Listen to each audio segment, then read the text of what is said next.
an imminent it was eminently coming from her Christmas tree. So she heard a little sneeze sound and couldn't figure out what it was. She looked over around the tree a little bit and didn't see anything. After a few moments, she heard the sound again. By this time, it was louder. And then she saw it, a huge, long, naked tail hanging out of the back of the tree. Her eyes moved up, but stayed completely still because she wasn't sure what it was. Sounds like a crime show. We're doing great. So she saw the giant breathing ball of gray fur, and it was a freaking possum, man. And you could see its head if you go look at the dodo. Just look at the lady who had the possum in her tree; it'll pop up. And that little thing, those little things are bastards, man.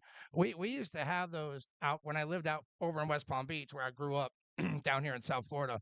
You go out west of these possums, you better just turn the other way, man. Them little fuckers are evil, dude. They got teeth about that long and their eyes are beady red, and then they'll mess you up, man. So she backed up and looked around. She looked around. She thought for a minute and said, "Oh, how adorable!" She goes, "I have no idea how it got in." Ingram said, "I have never had a wild animal in my house before." She said his little sneezes were really cute.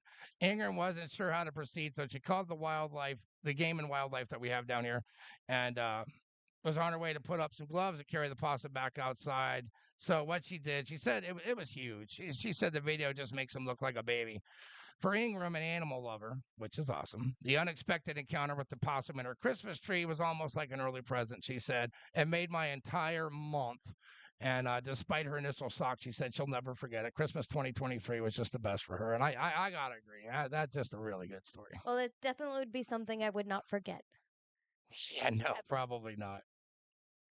So, did you have another story? Well, I just have some interesting things about Christmas around the world. You know,